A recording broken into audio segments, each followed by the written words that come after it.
तो कैसे हैं आप लोग? उम्मीद करता हूँ कि आप सभी के सभी लोग अच्छे होंगे। तो अभी तक आप सभी लोगों ने देखा था कि किस तरीके से जुआंग शीशान ने उन सभी को धो-धोकर इस कॉम्पिटिशन में बैंड बजा कर रखी हुई होती है। और तभी जब इस बंदे को धोने में लगा हुआ था, तभी एक मॉन्स्टर उसके पास आ जाता है। इसको देखने के बाद ये बंदा काफ़ी ज़्यादा शॉक हो जाता और कुछ भी समझ नहीं पाता कि आखिरकार ये सब उसके साथ क्या होने में लगा हुआ है, और वो मॉन्स्टर उसे तुरंत वहीं पर मार देता है, जिसके कारण ये बंदा उस कॉम्पिटिशन से बाहर आकर गिर जाता है। और जब सभी के सभी लोग उसे देखकर शॉक होते हैं, तो दूसरी तरफ जुआंग शीशान इस बड़े से मॉन्स्टर को देखकर पूरी तरीके से कंफ्यूज होता है और कहने लगता है कि आखिरकार इतना ज्यादा भयानक और बड़ा गिगानेटिक डिमोनिक बीस्ट इस सीक्रेट रियल में कर क्या रहा है। तभी उसका मुर्गा उसे बताता है और उससे कहने लगता है कि ये शायद तभी हुआ होगा इस सीक्रेट रियलमी के बनने से पहले, और इसे यहाँ पर रहते रहते काफी ज्यादा समय बीत चुका है, जिसके कारण और इस मॉन्स्टर को देखकर ऐसा लगता है कि इसने कंटिन्यूसली यहाँ के इस पूरे के पूरे सीक्रेट रियलमी की स्पिरिचुअल एनर्जी को एब्जॉर्ब करने में लगा हुआ है, वह भी काफी समय थे, जिसके कारण ये इतना ज्यादा भयानक और बड़ा तरीके से ग्रो हो गया। और अगर मैं इसके ऑरा को ध्यान से देखूं तो मुझे डेफिनेटली पता चलता है कि ये बंदा यानी कि ये मॉन्स्टर डीमन एम्परर के पीक लेवल पर है। तभी वो मॉन्स्टर हमारे जुआंग शीशान पर उड़ते उड़ते अटैक करने में लगा हुआ है, जिसको देखकर वो काफी ज्यादा सरप्राइज से भर जाती है। इस मॉन्स्टर की जो रेंज होते हैं अटैक की वो काफी ज्यादा होती है, जिससे बचने के लिए वो वहां से जंप करता है जी शीशान। और मन में सोचते हुए कहने लगता है कि मुझे अभी तक ऐसा मौका नहीं मिला है जहां पर मैं अपनी स्किल्स को टेस्ट कर सकूं, जब से मैं एडवांस स्ट्रेंथिंग स्टेज पर पहुंचा हुआ हूं। और मुझे यहाँ पर एक बढ़िया सा अपोनेंट मिल चुका है जहां पर मैं अपनी स्किल्स को टेस्ट कर सकता हूं। और मुर्गा अपनी जान बचाकर भागते हुए कहने लगता है कि यहाँ पर कोई भी मतलब नहीं बनता फाइट करने का इस बीच से, हमारे लिए यही बढ़िया रहेगा कि हम यहाँ से बचकर निकल ले और अपना समय बर्बाद ना करें। लेकिन शीशान इसकी बातों पर बिल्कुल भी ध्यान नहीं देता और उस मॉन्स्टर पर एक जोरदार किक मारता है, जिसके कारण वह मॉन्स्टर का बोया हाथ जिसका इस्तेमाल करके शीशान पर अटैक किया गया था, वह दूर जाकर गिरता है। और मुर्गा देखकर इसे काफी शौक से भर जाता है और शीशान उसको कहने लगता है, क्या तुम वाकई में ग्रिल्ड टेंटिकल्स नहीं खाना चाहते हो? जिसको देखकर सुनने के बाद तो वो मुर्गा भी एक पल के लिए सोचता है और मन में सोचते हुए कहने लगता है कि ये बात तो सच है, अगर मुझे यहाँ पर 6th लेवल के डीमन एम्परर का ब्लड मिल जाता है तो ये मेरे स्ट्रेंथ को बढ़ाने के लिए काफी फायदेमंद रहने वाला है। और इतना ही नहीं बल्कि मैं इस बॉडी की जो स्ट्रेंथ है वो भी काफी ज्यादा बढ़ जाएगी। और वह फाइनली अपना डिसीजन लेते हुए शीशान से कहता है, अगर ऐसी बात है तो हमें इस मैच को जल्द जल्द खत्म करना होगा, ताकि जो दूसरे लोग हैं वो यहाँ पर हमारा फायदा ना उठा सके। तभी वो मॉन्स्टर शीशान पर अटैक करने लगता, लेकिन शीशान भी अपनी न्यू स्किल्स का इस्तेमाल करते हुए उसको वहीं पर रोक लेता। रोकते रोकते वो काफी ज्यादा पीछे तो जाता, लेकिन वह हार नहीं मानता और एक बार फिर से अपनी फुल स्ट्रेंथ के साथ उस पर एक जोरदार पंच मारता है, जिससे कि उसके हाथ वहीं पर दो टुकड़े हो जाते हैं। और उस मॉन्स्टर को काफी ज्यादा पेन होता है, जिससे कि उसे काफी गुस्सा आने लगती है और पूरा का पूरा मॉन्स्टर वहां से बाहर निकल आता है उस पर अटैक करने के लिए। जिसको देखकर शीशान काफी ज्यादा शॉक जैसे एक्सप्रेशन बनाते हैं, उससे कहने लगता है कि ओ, इसको देखकर तो ऐसा लगता है कि ये तो बस एक ऑक्टोपस निकला। इस मॉन्स्टर को इस बात से बिल्कुल भी पसंद नहीं आती और वो उस पर अटैक करना जारी रखता है, लेकिन शीशान बिना किसी परेशानी के अपनी एक्सरसाइज टेक्निक का इस्तेमाल कर उसके सभी अटैक को डॉज कर देता है, जिससे कि वो उसका एक भी अटैक शीशान को नहीं लगता। और जब ये बात ऑक्टोपस रियलाइज करता है तो वो पूरी तरीके से कंफ्यूज होता है और गुस्से में आने के बाद एक एनर्जी बीम को इकट्ठी करता है अपने मुंह पर और शूट कर देता है शीशान की तरफ। इसको देखने के बाद शीशान भी काफी ज्यादा सरप्राइज हो जाता, तो उसके इतने पावरफुल अटैक के ब्लॉक करने के लिए वे अपनी डंबल शील्ड को वहां पर बुला लेता है, जिससे कि वो उसके अटैक को रोक पाए। लेकिन तभी वहां पर बिजली कड़कने लगती है जोर जोर से और हमें पता चलता है कि पीछे से ये अटैक करने वाला कोई और नहीं बल्कि मैं हमारा मुर्गा होता है, जो कि उसको अटैक करने के बाद कहने लगता है कि इसको देखकर लगता है कि ये बंदा अभी तक अनडेवलप्ड 6th लेवल का डीमन एम्परर है। ये काफी ज्यादा रेयर बात है, मानना तो पड़ेगा। लेकिन शीशान को इसकी ये हरकत बिल्कुल भी पसंद नहीं आती और चिल्लाते हुए कहने लगता है कि तुम मेरी फाइट के दौरान इंटरफेयर करना बंद कर दो। ये बात सुनकर मुर्गा कहता है, ओह ऐसी बात है के, और वापस से अपने मुर्गे की फॉर्म में आ जाता है और कहने लगता है कि वैसे मुझे भी उससे बात से कोई फर्क नहीं पड़ने वाला, अगर तुम वाकई में इसे एंजॉय करना चाहते तो तुम कर सकते हो, मैं वापस से अपने नॉर्मल फॉर्म में आ जाता हूँ। जब इनकी कन्वर्सेशन चली रही होती है तभी वो ऑक्टोपस हमारे एमसी शीशान को वहीं पर पकड़ लेता है, जिसको देखकर वो काफी शॉक होता है। और जब शीशान अपने आप को वहां से छुड़ाने की कोशिश करता है तो इस मॉन्स्टर की पकड़ इतनी ज्यादा होने के कारण वह उसको नहीं छुड़ा पाता अपने आप को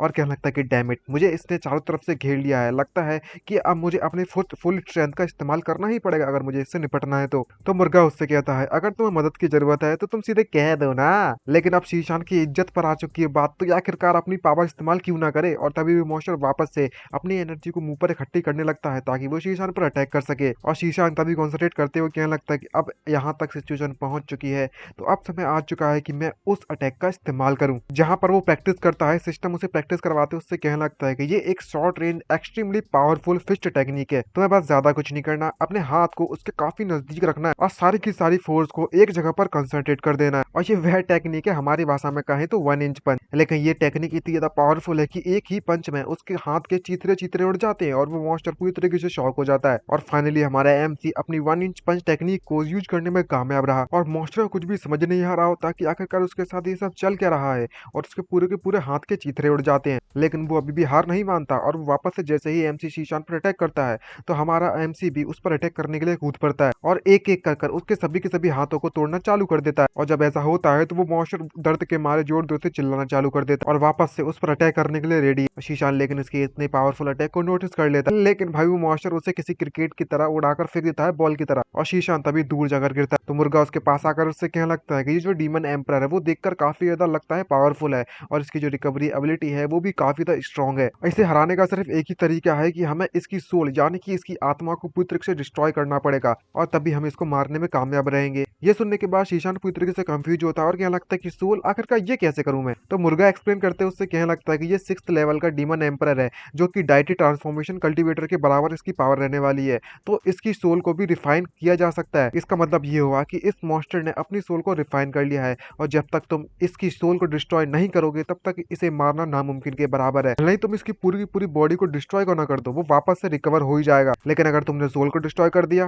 तो इसे मारना भी पॉसिबल है। और इस बात को सुनने के बाद शीशान उसकी तरफ बढ़ता है। इसको देखकर मुर्गा तो कंफ्यूज होता ही होता है, लेकिन शीशान डायरेक्टली अटैक करने के लिए कूद पड़ता है और चेकआउट करता है कि आखिरकार ये जो कह रहा है वो बात सच है कि नहीं, और बैक टू बैक उसे पंचेस मारना चालू कर देता है जिससे कि उसके चीथरे उड़ जाते हैं हाथों के सारे। और वो मॉन्स्टर उसको इतने ज्यादा देखकर गुस्से में काफी शॉक हो जाता है और शीशान अटैक करते हुए कहने लगता है कि अगर तुम वाकई में इतने पावरफुल हो तो मेरे इस अटैक को झेलकर दिखाओ। तो मुर्गा पीछे चिल्लाते हुए उससे कहने लगता है कि तुम प्योरली फिजिकल अटैक्स का इस्तेमाल करने में लगे हुए हो, इसका कोई भी इफेक्ट नहीं पड़ने वाला इस मॉन्स्टर पर। लेकिन शीशान इसकी बातों पर बिल्कुल भी ध्यान नहीं देता और फुल पावर में उस पर एक जोरदार पंच मार देता है जिससे इसके पूरे के पूरे चेहरे की चीथरे हो जाते हैं और वहां पर उस मॉन्स्टर का कोई भी हिस्सा नहीं बचता। मुर्गा पीछे चिल्लाते हुए उससे कहने लगता है कि ये तुम्हारी मेहनत सिर्फ बर्बाद जाएगी, अगर तुम इसकी सोल को डिस्ट्रॉय नहीं करोगे तो ये इंडिस्ट्रक्टिबल है बंदा और इसकी बॉडी वापस से रिस्टोर हो जाएगी। कोई फर्क नहीं पड़ने वाला कि आखिरकार तुम इसे कितनी बार तबाह कर लो। लेकिन थोड़ी देर बाद वेट करने के बाद भी वो वापस से रिस्टोर नहीं होता, जिसे देखकर वो पूरी तरीके से कंफ्यूज होते हैं और वो थोड़ी देर और इंतजार करते हैं। जब ये बात मुर्गे को पता चलती है तो वो पूरी तरीके से कंफ्यूज होते हैं। उससे कहने लगता है कि यहाँ पर ये सब क्या चलने में लगा हुआ है,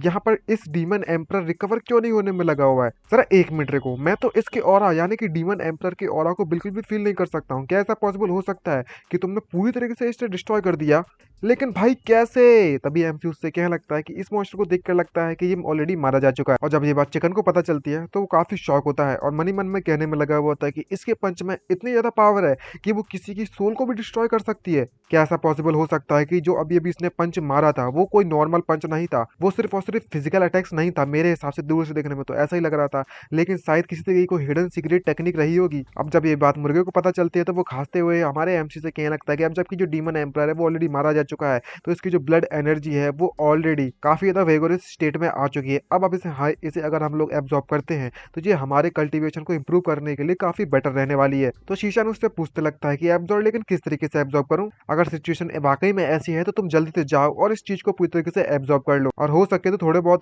जो स्क्विड टेंटिकल्स हैं उन्हें थोड़ा ग्रिल करके भी लेके आना मेरे पास। ये बात सुनकर मुर्गा काफी शॉक हो जाता है। तो शीशान उसे बताता और उससे कहने लगता है कि मेरी जो कल्टीवेशन मेथड है वो थोड़ी स्पेशल है और थोड़ी डिफरेंट है, और मैं डायरेक्टली इसके ब्लड और फ्लैश को एब्जॉर्ब नहीं, सीधे खाकर और पेट में पचाने के बाद इसको एब्जॉर्ब कर सकता हूँ और इसी तरीके से मैं अपने आप को और ज्यादा पावरफुल बना सकता हूँ। इस बात से मुर्गा भी कंफ्यूज होता है और कहने लगता है कि ये बंदा और इस बंदे की पूरी टेक्निक्स कुछ काफी ज्यादा क्विट स्ट्रेंज भी है और ये काफी ज्यादा सीक्रेट्स भी छुपा कर रखा हुआ है, ये बात तो माननी पड़ेगी। और तभी वे दोनों के दोनों उसकी बॉडी को एंजॉय करना जारी रखते हैं, जहाँ पर हमारा जो मुर्गा है वो उसकी स्पिरिचुअल एनर्जी को एब्जॉर्ब करने में लगा हुआ है और हमारा एमसी शीशान डायरेक्टली अपने मुंह से उसे खाने में लगा हुआ है। अब जबकि इसने अपनी पूरी की पूरी जिंदगी में पहली बार फर्स्ट टाइम कंजप्शन किया है 6th लेवल डिमोनिक एम्परर के फ्लैश और ब्लड को, जिससे कारण इसकी विटिलिटी और इसकी फिजिकल एट्रीब्यूट्स इंक्रीज होते जा रहे हैं, जिसको देखकर वो काफी खुश होता है और मनी मन में कहने लगता है कि जैसा कि मैंने उम्मीद की थी, अगर मैं इसके हाई लेवल डीमन बीस्ट को फर्स्ट टाइम एब्जॉर्ब करता हूँ या फिर खाता हूँ तो मेरे जो फिजिकल एट्रीब्यूट्स हैं वो इंक्रीज होते रहेंगे। और जब ये लोग अपना एट्रीब्यूट्स को इंक्रीज करने में लगे ही होते हैं तभी अचानक से पीछे से कोई उन पर अटैक कर देता है, जिसको देखकर वो शॉक हो जाते हैं और कहने लगते हैं कि यहाँ पर एक किलिंग इंटेंट है और वो अटैक इतना पावरफुल होता है कि वहाँ के आसपास के इलाके को पूरी तरह से डिस्ट्रॉय कर दिया जाता है, जिससे बचने के लिए वे वहाँ से कूद जाते हैं। और शीशान उससे चिल्लाते हुए पूछता है कि अबे तू कौन है बे, क्यों अटैक किया मुझ पे।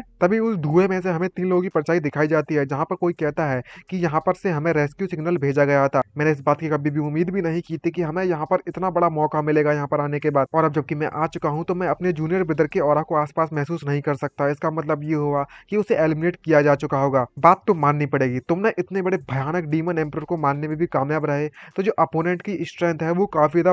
पावरफुल रही होगी। लेकिन इसके बावजूद भी इस बंदे ने हमारे लिए कितना बड़ा और बढ़िया सा स्वादिष्ट सा गिफ्ट भी हमें प्रोवाइड करवा दिया है, मानना तो पड़ेगा। जिसको देखकर शीशान काफी ज्यादा शॉक हो जाता है और उससे कहने लगता है कि ये सभी के सभी लोग तो स्वॉर्ड ड्वार्फ सेक्ट और ज़ुआनज़िया सेक्ट से आए हुए लोग हैं ना, ये यहाँ पर क्या कर रहे हैं। मैंने अपने सीनियर ब्रदर से इन लोगों के बारे में सुना है, ये सभी के सभी ऑलरेडी बॉडी इंटीग्रेशन स्टेज पर पहुंच चुके हैं, एंटर कर चुके हैं। खासकर बात करें इस जियान वू जुए की, जो कि already mid body integration stage पर पहुंच चुका है। फिर उन सभी पे चिल्लाते उनसे कहने लगता है कि तुम सभी के सभी लोगों ने मिलकर मुझ पर अटैक करने में लगे हुए हो। तभी जियांग मेंगयाओ वहां पर बोलती है जुआनियान सेक्ट से, जो कि अर्ली बॉडी इंटीग्रेशन स्टेज पर है, और कहने लगती है कि तुम्हें यहाँ पर कोई भी गलतफहमी पालने की जरूरत नहीं है। मैं बस यहाँ पर आने में लगी हुई थी जब मैंने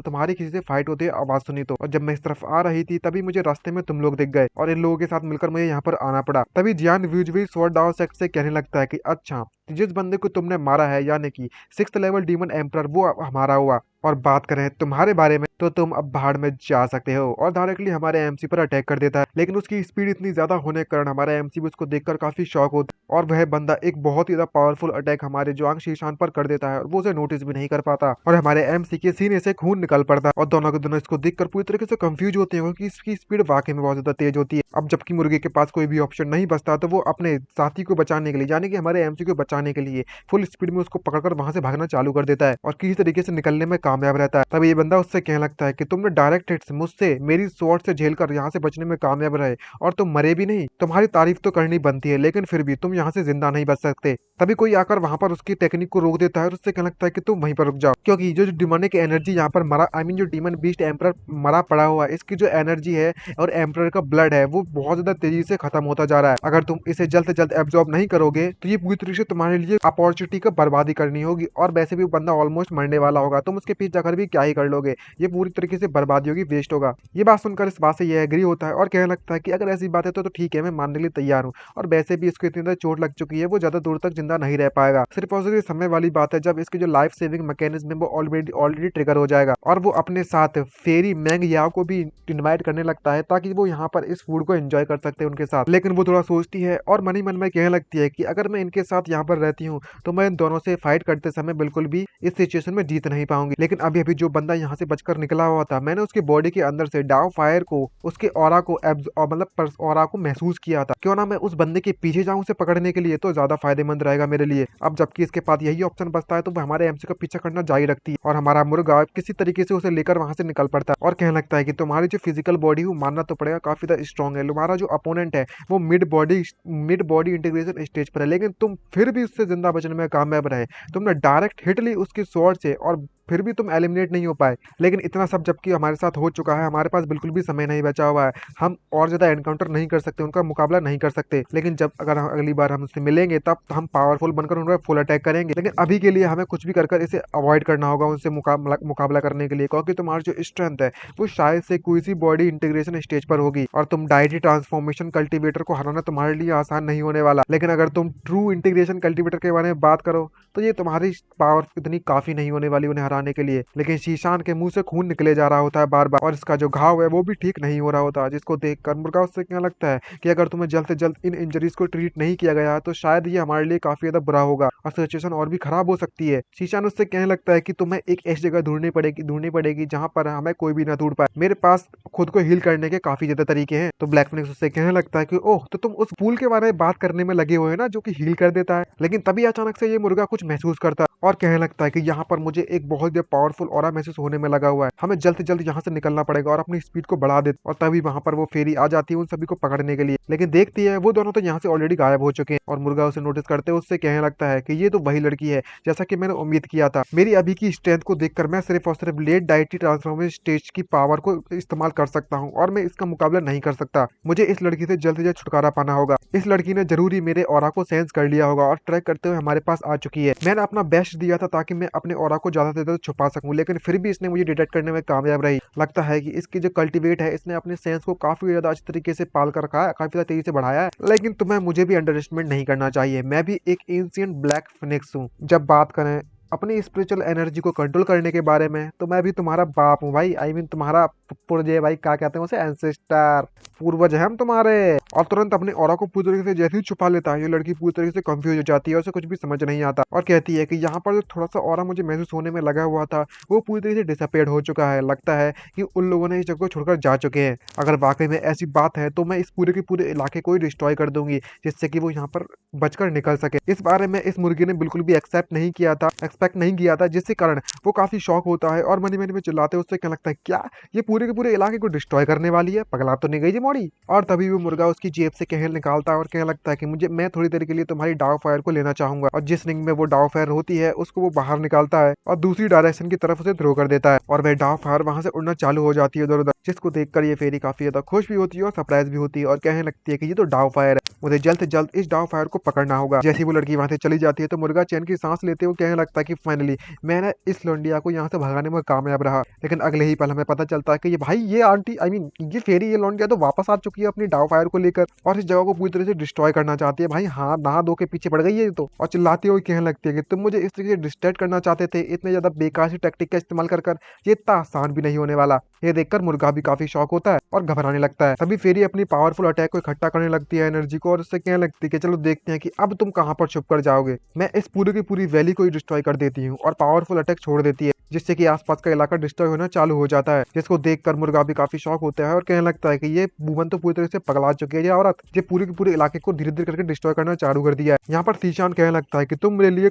जितना हो सके उतना ज्यादा समय निकाल कर लाओ, आई मीन थोड़ी देर के लिए इस लोंडिया को बिजी कर रखो। जिसको देखकर मुर्गा कहने लगता है कि तुम आखिरकार करना क्या चाहती हो, क्या तुम अपने आप को हील करने के बारे में सोच रहे हो। तो शीशान कहने लगता है कि जी अब ये लड़की हमें अभी नहीं थोड़ी देर बाद ढूंढ लेगी, लेकिन हमारे पास बिल्कुल भी समय नहीं बचा हुआ है, हम लोग डेफिनेटली हार जाएंगे इससे अगर हम थोड़ी देर के लिए भी रुके रहे तो। ये बात सुनकर मुर्गा उससे कहने लगता है कि अगर ऐसी बात है तो तुम्हें जल्द करना होगा जितना ज्यादा हो सके। और वो अपनी ट्रू फॉर्म में आकर अपनी बिजली वाला अटैक उस पर कर बढ़ता है और भर पड़ता है उस फेरी की तरफ अटैक करने के लिए। इसको देखकर ये फेरी पूरी तरीके से कंफ्यूज और शॉक हो जाती है, लेकिन वो हार नहीं मानती और अपनी शील्ड का इस्तेमाल करती है उसे रोकने के लिए। और उससे कहने लगती है कि फाइनली मैंने तुम्हें यहाँ पर मजबूर कर दिया है मुझसे आकर फाइट करने के लिए। और यहाँ पर हमारा मुर्गा भैया आ जाता है अपने ह्यूमन फॉर्म में उससे फाइट करने के लिए, और मनी मनी में उसके पसीने छूट रहे होते हैं और कह रहा होता है कि मैं ज्यादा देर तक इसे नहीं संभाल सकता, मेरे पास सामने एक ऐसा अपोनेंट है जो इसकी स्टेज पावर लेवल मुझसे बहुत ज्यादा है। तो ज्वांग शीशान, चाहे कुछ भी हो जाए तुम्हें जल्द से जल्द अपने आप को हील करना होगा। जहाँ पर वो फेरी उससे कहने लगती है कि तुम्हारा ऑरा देखकर तो ऐसा लगता है कि तुम तो वही ब्लैक चिकन हो ना जो इसके साथ फिरने में लगे हुए थे, लेकिन मैंने इस बारे में कभी उम्मीद भी नहीं की थी कि तुम 6th लेवल डीमन एम्परर होगे।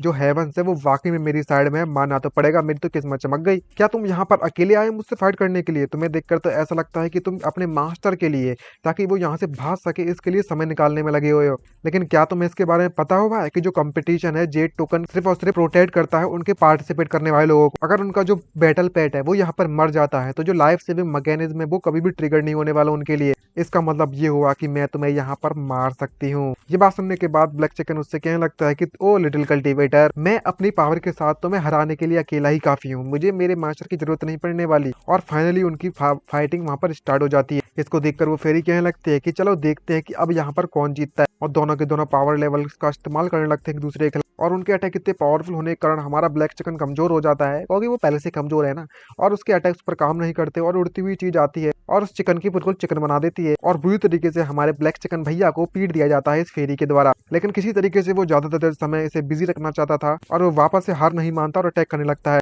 जिसके कारण आसपास का पूरा इलाका डिस्ट्रॉय होने लगता है फॉलिंग स्टार थंडरबोल्ट के कारण। तभी फेरी उसके इतने पावरफुल अटैक को देखकर झेल कर कहने लगती है कि तुम मानना पड़ेगा, तुम काफी ज्यादा स्ट्रांग हो, लेकिन देखते हैं आखिरकार तुम मेरे इस बेल को टिक पाओगे। और अपनी celestial bell body protection technique का इस्तेमाल करने लगती है और कहने लगती है कि तुम्हारे लिए ये पूरी तरीके से पॉइंटलेस है, क्योंकि तुम्हारे जो अटैक्स हैं वो मुझे चोट नहीं पहुंचा सकते। तभी ब्लैक फिनिक्स उससे कहने लगता है कि भाई मैं तुम्हें यहाँ पर चोट नहीं पहुंचा सकता, लेकिन टेम्पररी में यहाँ पर तुम्हें थोड़ी देर के लिए ट्रैप तो कर ही सकता हूँ। जिसको सुनकर फेरी उससे कहने लगती है कि तुम और मुझे ट्रैप करना चाहते हो? जब मैंने थोड़ी देर पहले उन फेदर के साथ, उन पंखों के साथ जब मैंने तुम्हें हिट किया था, क्या तुम्हें वाकई में ऐसा लगा था कि वो बस छोटी मोटी और नॉर्मल इंजरी थी क्या? जब ये बात इसे पता चलती है तो पूरी तरीके से कंफ्यूज और शॉक हो जाता है और अचानक से उसकी पूरी की पूरी बॉडी चमकना चालू हो जाती है और वो समझ नहीं आ रहा होता कि उसकी बॉडी बॉडी के साथ क्या चल रहा है। तभी फेरी उसे समझाती है और उससे कहने लगती है कि जिस मूवमेंट पर मैंने तुम्हें हिट किया था उस मूवमेंट पर मैंने तुम्हारी बॉडी पर एक फॉर्मेशन रिलीज कर दी थी और यहीं पर तुम्हारा अंत होता है लिटिल ब्लैक चिकन। और जो फॉर्मेशन उसने छोड़ी थी वो फॉर्मेशन वहां पर ब्लास्ट होना चालू हो जाती है और जिस ब्लास्ट के कारण हमारा जो ब्लैक चिकन है वो नीचे आकर गिरने लगता है। और फेरी इस मौके का फायदा उठाती है और फुल स्पीड में बढ़ते उसकी तरफ जाते हुए उससे कहने लगती है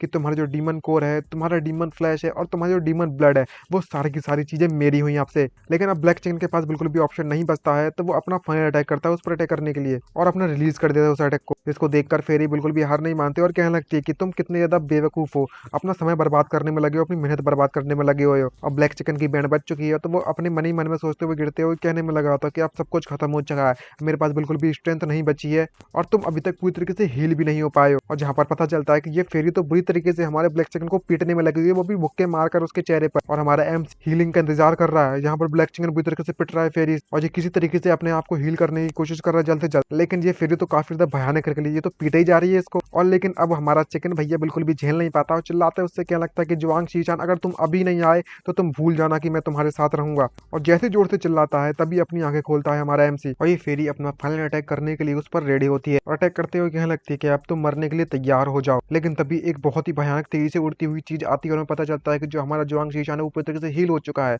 और फुल स्पीड में भागते हुए चालू करते हुए जंप मार देता है। और तभी उस लौंडिया के चेहरे पर एक इतना जोरदार पंच मारता है कि वो लौंडिया ही पूरी तरीके से शॉक हो जाती है और पूरी तरीके से कंफ्यूज होती है और शीशान उसे पीटते हुए उससे कहने लगता है कि अब तुम बच के दिखाओ मेरे इस क्विक पंच अटैक से। और कई सारे पंचेस उसके बेल को तोड़ना चालू कर देता है मार मार कर। जी काफी तो कॉन्फिडेंट होती है कि ये इसे बिल्कुल भी तोड़ नहीं पाएगी, हमारा एमसी नहीं तोड़ पाएगा। लेकिन वो इतनी जोर से मारता है कि वो आसमान की तरफ उड़ते हुए चला जाता है और वो बेल धीरे धीरे करके टूटना चालू हो जाती है। जिसको देखने के बाद ये लड़की भी कोई पूरी तरीके से शॉक होती है और उससे कहने लगती है कि जरा एक मिनट रुको, जो सेलेस्टियल बेल की जो बॉडी प्रोटेक्शन है वो एक मिड हेवनली आर्टिफैक्ट है, आखिरकार वो इसके इतने पावरफुल अटैक को झेल क्यों नहीं पाई। और फाइनली जैसे उसकी बेल टूट जाती है तो हमारा एमसी जोर से मुंह पर इसके एक जोरदार पंच मारता है जिसकी पावर इतनी ज्यादा होती है कि वो पहाड़ों को क्रॉस करते हुए दूर जाकर गिरती है और आसपास का इलाका भी पूरी तरह से डिस्ट्रॉय हो जाता है उसके, जिससे देखकर उस लड़की को काफी ज्यादा गुस्सा आती है और वो वापस से खड़ी होती है बदला लेने के लिए। लेकिन सामने देखती है तो भाई पूरी तरीके से आसमान फ्लैट हो चुका है। सेंस करने की कोशिश करती है उनकी ऑरा को तो वो बिल्कुल भी सेंस नहीं कर पाती और कहने लगती है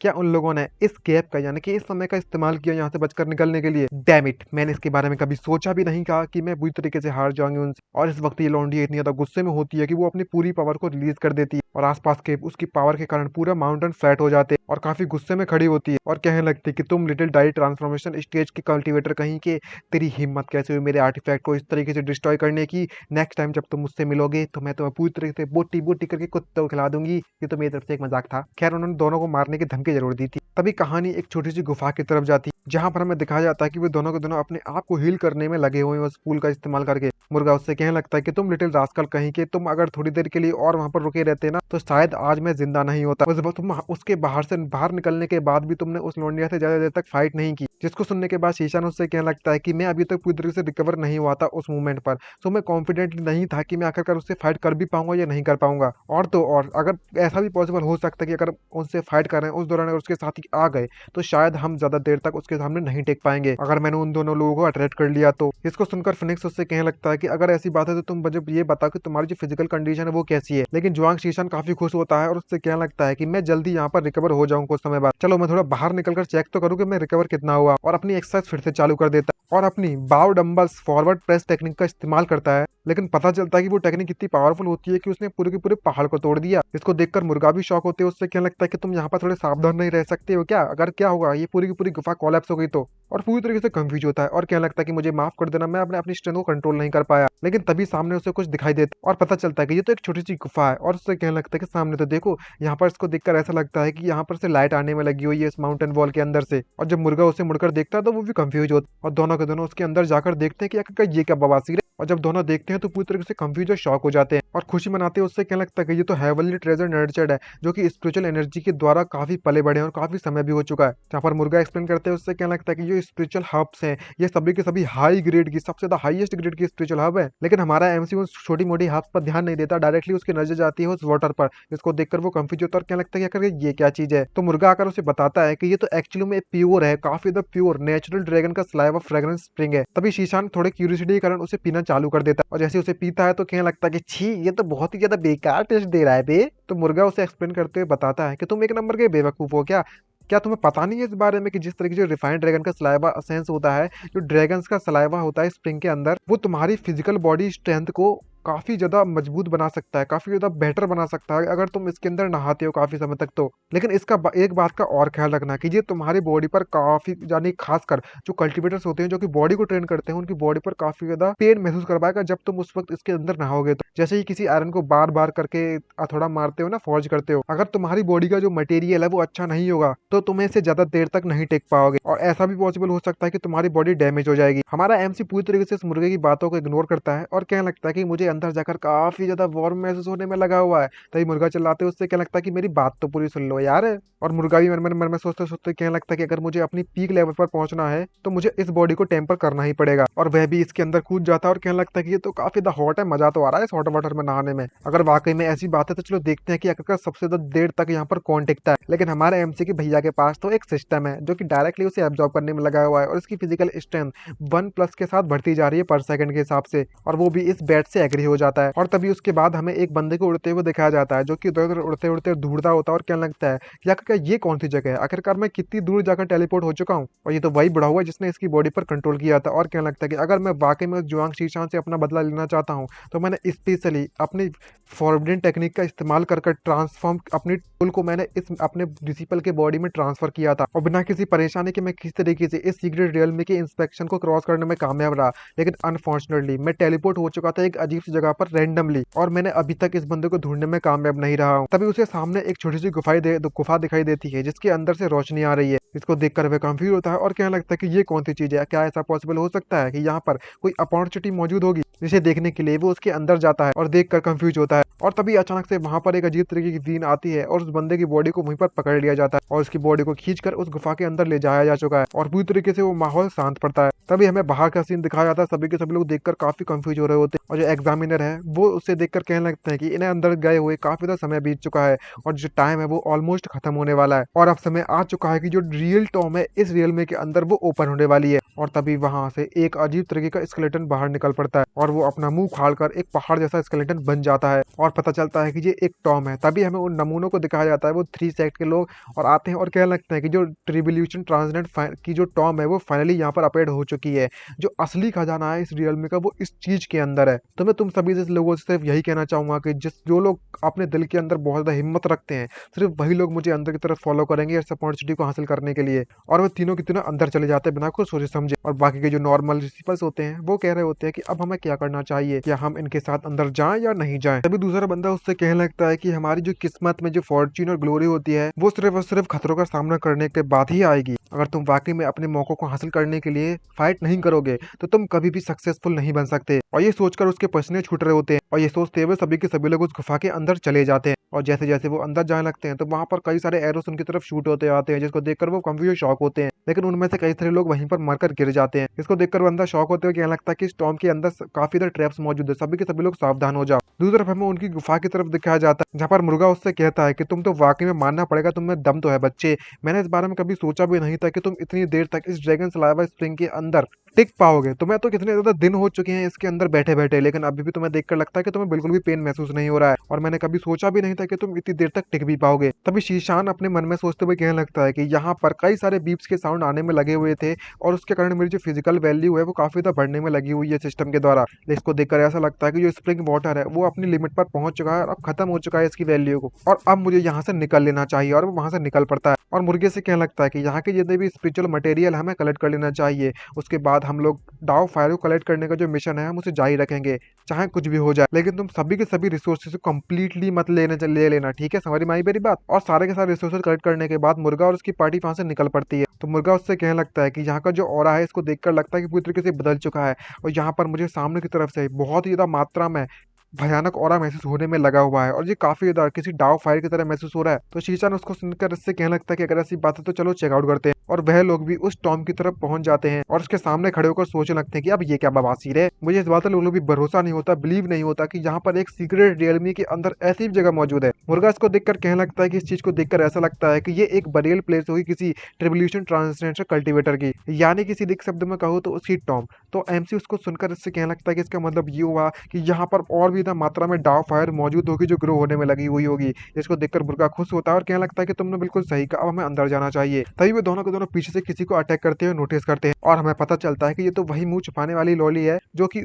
अचानक से बड़ी हो चुकी है, आई डोंट नो किस तरीके से। लेकिन वो तुरंत जैसे ही उन पर अटैक करती है तो हमारा एमसी कंफ्यूज होते हैं, उससे कहने लगता है कि ये तो तुम ही ना, जब हम सीक्रेट रियलमी में एंटर होने में लगे होते तब हम मिले थे। तभी लड़की उससे कहने लगती है कि मैं तुम्हारा यहाँ पर इंतजार करने में लगी हुई थी, मैंने फाइनली तुम्हें यहाँ पर ढूंढने में कामयाब रही। जुआंग शीशान, चलो हम एक दूसरे के साथ compete करते हैं और देखते हैं कि हम में से कौन पावरफुल है। भाई इस समय पर भी इसे compete करना है। तो शीशान डायरेक्टली उससे पूछता है कि आखिरकार तुम हो कौन और तुम मुझे इस तरीके से टारगेट क्यों करने में लगी हुई हो, जब से हम लोग इस सीक्रेट रियलमी में घुसे हैं तब से। जिसको सुनकर ये लड़की थोड़ी सी मुस्कुराती है और उससे कहने लगती है कि तुम मेरे एक मोर्टल दुश्मन हो, मेरे जानी दुश्मन हो और तुम मेरे बारे में जानने के लिए अभी क्वालिफाइड नहीं हो। सीधे शब्दों में कहें तो तुम एक इंसान हो, इंसान। तुम जैसे इंसानों को मुझ जैसे लोगों के बारे में जानने का कोई हक भी नहीं बनता। इससे ये पता चलता है कि भाई ये कोई कुछ ना पावर लेवल की तो होगी। और तभी जैसे ही वो अपने सबसे भयानक वेपन निकालती है जिसको देखकर तो हमारा एमसी भी कंफ्यूज होता है, क्योंकि उसका अटैक ही इतना पावरफुल होता है कि आसपास का इलाका भी डिस्ट्रॉय हो जाता है। जिससे बचने के लिए हमारा एमसी वहां से जंप करता है और जंप करने लगता है तो मुर्गा पीछे से चिल्लाते हुए उससे कहने लगता है कि तुम्हें सावधान रहना चाहिए, क्योंकि इसकी जो स्पिरिचुअल ऑरा को महसूस करते हुए लगता है कि ये जो बंदी है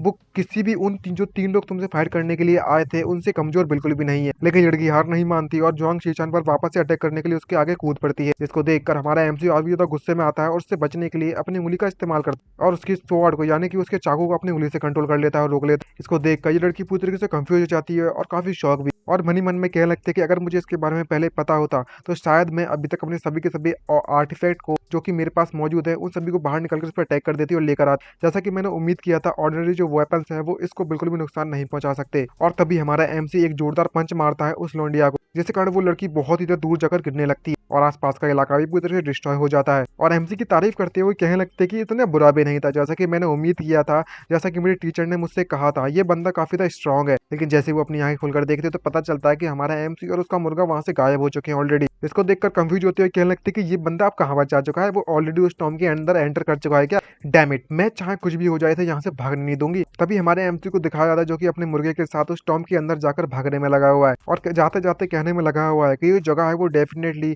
अदर कल्टीवेटर्स को भी अट्रैक्ट करेगी। यहाँ पर मैं अगर उससे फाइट करता रहा तो हमारे लिए अच्छा नहीं होने वाला। और तभी अचानक से उसके सामने कुछ होने लगता है और कई सारे ट्रैप्स एक्टिवेट हो जाते हैं। लेकिन हमारा एमसी बिना किसी परेशानी के सभी ट्रैप से बचकर निकलने में कामयाब रहता है और कहने लगता है कि ये तो वाकई में बहुत क्लोज था, मैं बच गया ना, बाल बाल बचाऊं बिल्कुल। तभी अचानक से नीचे से की तरफ से एक बहुत बड़ा धमाके जैसी चीज निकलती है और एक बहुत बड़ा गड्ढा दिखाई देता है और उसी बड़े से होल में वो दोनों के दोनों गिरना चालू हो जाते हैं। इसको देखकर मुर्गा भी कंफ्यूज होता है, उससे कहने लगता है कि ये तो ड्रैगन लेयर है और इस ट्रेन को देखकर लगता है कि इसका मतलब ये होगा कि इस बड़े से होल के अंदर लास्ट में इनफर्नल कोर मौजूद होगा डिस्ट्रक्शन का। शिट, अब हम यहाँ पर क्या करें? इस टॉम के ओनर को देखकर लगता है कि वो काफी तो इंप्रेसिव बंदा रहा होगा। इसने एक्चुअली में इस पूरी की पूरी टेरन को ट्रैप्स बचाने के लिए अपनी टॉम के अंदर इस्तेमाल करने में लगा हुआ है। और जो लावा तुम्हें जमीन पर दिखाई देने में लगा हुआ है, इस लावा को देखकर लगता है कि अगर हम लोग इसमें गिरे तो पूरी तरीके से हमारी हड्डियां भी नहीं बचेंगी, अगर पूरी तरीके से पिघल जाएंगे अगर कोई महायामा कल्टीवेटर भी आ जाता है तो। इसको देखकर शीशान काफी शौक होता है और कहने लगता है चिल्लाते हुए, जरा एक मिनट रुको, अगर ऐसी बात है तो हमें उड़कर यहाँ से निकल लेना चाहिए। और वैसे भी हमारे पास कदम रखने के लिए, फुट रखने के लिए कोई भी जगह भी नहीं है यहाँ पर और मैं भी इस सिचुएशन को हैंडल नहीं कर सकता। इसको देखकर हमारा मुर्गा कहने लगता है कि यहाँ पर कोई भी रास्ता नहीं बचा हुआ है और मुर्गा एक्सप्लेन करते हुए उससे कहने लगता है कि जो ड्रैगन लेयर है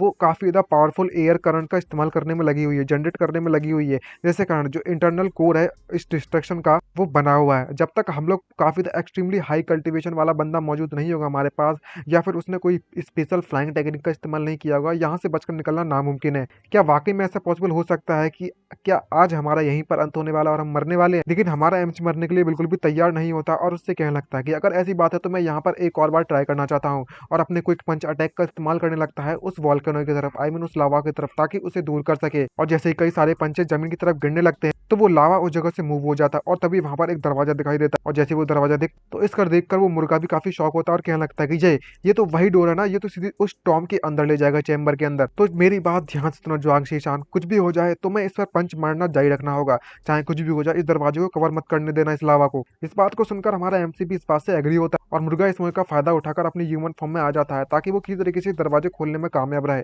और तुरंत आकर उस दरवाजे के ऊपर खड़ा हो जाता है फटाफट से उसे खोलने के लिए। लेकिन जैसे उसे देखता है तो वो और भी ज्यादा शॉक हो जाता है और उसको देखकर कहने लगता है कि ये तो एक सीक्रेट फॉर्मेशन है एंशिएंट टाइम्स की और ये दरवाजा है, इसे ओपन किया जा सकता है और इस दरवाजे को ओपन करने के लिए सबसे हमें इस सीक्रेट फॉर्मेशन को अनलॉक करना पड़ेगा। लेकिन हमारी किस्मत तो देखो, किसे पता था इसके बारे में कि मैं एक ब्लैक फिनिक्स हूँ जो सर्वाइव कर चुका है एंशिएंट टाइम्स से लेकर अभी प्रेजेंट के टाइम तक। तो मेरे लिए इस छोटी मोटी फॉर्मेशन को ओपन करना कोई बड़ी बात नहीं रहने वाली और वो तुरंत अपने मैजिक टेक्निक का इस्तेमाल करता है उस फॉर्मेशन को ओपन करने के लिए और बिना किसी परेशानी के फॉर्मेशन को ओपन करने में कामयाब भी रहता है। और उसके बाद वो जुआंग शीशान को बुलाते हैं, उससे कहने लगता है कि अब समय आ चुका है कि तुम्हें भी अंदर आ जाना चाहिए और शीशान भी वहां पर कूद पड़ता है और फटाक से अंदर आने के बाद वो उस दरवाजे को बंद कर देते हैं जिससे कि वो लावा वहां पर उस दरवाजे को वापस से घेर लेता है और दोनों के दोनों अपनी जान बचाकर अंदर आने में कामयाब रहते हैं। तो शीशान उससे कहने लगता है कि ये वही वही बरियल चैम्बर होगा जिसके अंदर हमें जाना था। तभी सामने एक अजीब सा टैबलेट दिखाई देता है जिसको देखकर फिनिक्स कहने लगता है कि जल्दी जल्दी यहाँ पर आ जाओ और इस चीज को तो देखो, ये क्या चीज है। इस चीज को देखकर तो ऐसा लगता है कि ये एक कोई टेंपल वगैरह या फिर कोई श्राइन वगैरह है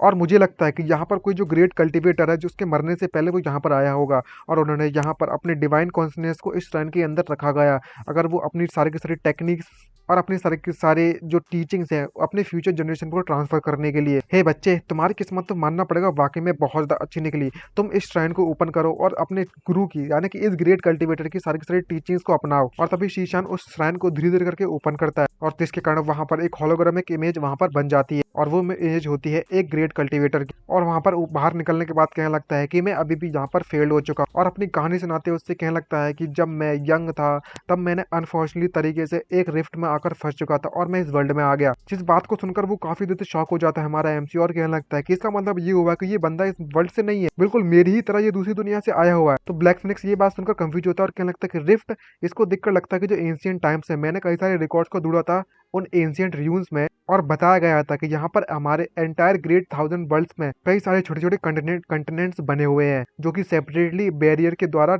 अलग अलग जगह पर बने हुए हैं। एक बैरियर बना हुआ है जिसे क्रॉस करना इतना ज्यादा आसान नहीं है और जिस कंटिनेंट में हम लोग इस वक्त मौजूद है उसे डिवाइन कंटिनेंट के नाम से जाना जाता है और कई सारे कंटिनेंट में से एक कंटिनेंट है। तब ये इमेज उसे बताते ग्रेट कल्टिवेटर और कहने लगता है कि जो कंटिनेंट है कंटिनेंट है वो काफी ज्यादा स्पिरिचुअल एनर्जी से भरा पड़ा हुआ है और सभी के सभी यहाँ पर मॉर्टल स्टेज कंटेंट्स है स्पिरिचुअल एनर्जी को अपने बॉडी के अंदर स्टोर कर सकते हैं और सभी के सभी लोग कल्टिवेट कर सकते हैं। लेकिन यहाँ पर सिर्फ और सिर्फ कुछ ही ऐसे लोग हैं जो कि एंटर कर सकते हैं, ट्रू इमॉर्टलिटी को हासिल कर सकते हैं। जहाँ तक कि जो इमॉर्टल स्टेज होती है वो भी सभी जगह सेम पर है। और बात करें लोअर लिमिट के बारे में, इस लोअर स्टेज की लिमिट के बारे में, तो वो काफी ज्यादा हाई है लेकिन अपर स्टेज की जो लिमिट है वो काफी ज्यादा लो है। तो शायद ऐसे पॉसिबल हो सकता है कि अगर मैं इमॉर्टल स्टेज पर एंटर कर जाता शायद मैं डिस्कवर कर सकता कोई ऐसा मेथड जिससे कि मैं इस बैरियर को ब्रेक थ्रू कर कर अपनी दुनिया में वापस जा सकूं। लेकिन किसे पता था कि मैं जब असेंड करने के बारे में कोशिश करूंगा उस वक्त उस इमॉर्टल रिवोल्यूशन का इस्तेमाल कर कर तभी वहां पर एक रेयर रिफ्ट बनी और एक बार फिर से मैं वहां पर जाने में काफी खुश हो चुका। लेकिन जब मैंने उस रिफ्ट को ध्यान से देखा तो वो पूरी तरीके से काफी अजीब तरीके से बिहेव करने में लगी हुई थी और अंत में आकर मैं उस रिवोल्यूशन को फेल्ड कर गया और यहीं पर आकर मेरा अंत हो जाता है। ये बात सुनकर एमसी भी काफी शॉक होते हैं, उससे क्या लगता है कि ऐसा पॉसिबल हो सकता है कि उस रिफ्ट में तुम पर किसी ने अटैक किया था तो आखिरकार तुम असेंड करने में फेल कैसे हो गए। तो मुर्गा उससे कहने लगता है कि ऐसा कोई पॉसिबल नहीं हो सकता। तो और या फिर ऐसा भी हो सकता है कि जो कॉस्मिक रिवोल्यूशन है वो जो बाउंड्री रिफ्ट में बना हुआ था उसी कारण ऐसा कुछ हुआ होगा और वो काफी पावरफुल रहा होगा क्योंकि जो बाउंड्री रिफ्ट्स होती हैं वो एक्सट्रीमली रेयरली अपेयर होती हैं और इंस्टेंटली खत्म भी हो जाती हैं और मैंने अपनी पूरी की पूरी जिंदगी में आज तक कभी भी इनका सामना नहीं किया है। तो जो ग्रेट कल्टिवेटर है उसके पास काफी ज्यादा एक्सपीरियंस है मुझसे भी ज्यादा। तो मुझे भी नहीं पता इसके बारे में कि आखिरकार मैं तुमसे ये कहूँ कि हमारी किस्मत अच्छी है या फिर बुरी, या फिर ये बंदा वाकई में काफी ज्यादा किस्मत वाला निकला या नहीं निकला, मैं इसके बारे में कुछ नहीं कहना चाहूंगा। जहाँ पर ग्रेट कल्टिवेटर गायब होने लगता है और कहने लगता है गायब होते होते कि अगर ऐसी बात है तो मैं यहाँ पर डाव फ्रूट को हॉली हार्ट डाव फायर में रिफाइन करने वाला हूँ और इस जगह पर इस मेन चेम्बर पर रखने वाला हूँ। अगर तुम वाकई में वो जगह को ढूंढना चाहते हो तो तुम डायरेक्टली इस बैक डोर का इस्तेमाल कर सीक्रेट चेम्बर का इस्तेमाल करके वहां पर पहुंच सकते हो। इसको देखकर ये काफी खुश हो जाता है और उससे कहने लगता है कि हॉली हार्ट डाव फायर ये तो वाकई में बहुत ज्यादा प्रीसियस है इस डाव फायर के मुकाबले में, ये तो हॉली एसेंस है उस डाव का। अगर कोई भी बंदा उसे सक्सेसफुली रिफाइन कर लेता है और एब्जॉर्ब कर लेता है तो उसके जो कल्टिवेशन पाथ है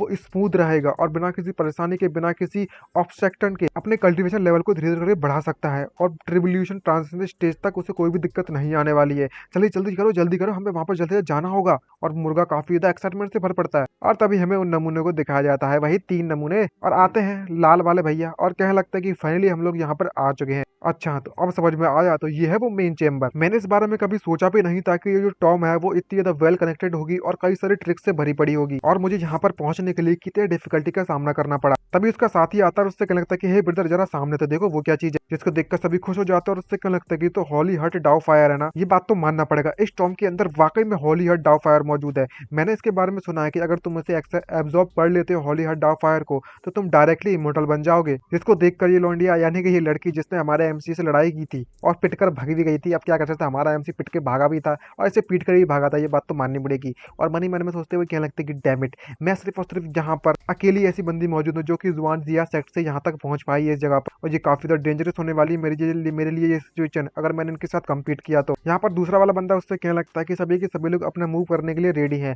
और मानना तो पड़ेगा ये जो इसकी जो अपीयरेंस है हॉली हार्ट डाउ फायर की, वो काफी ज्यादा रेयर है और ये काफी इनफ है, हमारी आइटम इनफ है हम सभी के दिलों में जलन महसूस करवाने के लिए और हम सभी से फाइट करवाने के लिए, और वो अपनी फुल स्ट्रेंथ का इस्तेमाल करेंगे उनसे फाइट करने के लिए। लेकिन ये बंदा उससे बिल्कुल भी नहीं मानता और तुरंत निकलता और क्या लगता है कि छे, तुम सभी के सभी लोग बस एक कुचड़े कचड़े हो, कचड़े और किसी काम के नहीं निकल रहे हो साले। और अपने जूनियर प्लेयर से कहने लगता है कि तुम बस उस जियांग मैंगियाओ पर ध्यान रखना और बाकी लोगों को अपन संभाल लेगा। और तभी वे बंदा अपनी स्वॉर्ड बाहर निकाल और उनके सभी के सामने खड़ी कर देता है, जिसको देखकर जो नॉर्मल कल्टिवेटर्स होते हैं वो शॉक होते हुए कहने लगता है कि ये तो आर्टिफैक्ट है जियान वुजियो का, और ये कोई नॉर्मल आर्टिफैक्ट नहीं है बल्कि मिड हेवन ग्रेड का बैटल वेपन है जो कि वुजियो स्वॉर्ड के नाम से जानी जाती है। जिसको देखकर सभी शॉक होते हैं तो ये बंदा खुश होता है और कहने लगता है कि जो अपीयरेंस है मेरी स्वॉर्ड की वो काफी है इन सभी को डराने के लिए, और उस हॉली हार्ट डाउ फायर को लेने के लिए उसकी तरफ बढ़ता और अपने हाथों से उसे लेने की कोशिश करने लगता है और काफी तक खुश नजर आता है जब इसको लेने के लिए वह आगे बढ़ता है। तो दूसरी तरफ ये लड़की के सामने वो बंदा आकर खड़ा हो जाता है और जो उससे देखकर वो काफी कंफ्यूज होती है और कहने लगती है मन में सोचते सोचते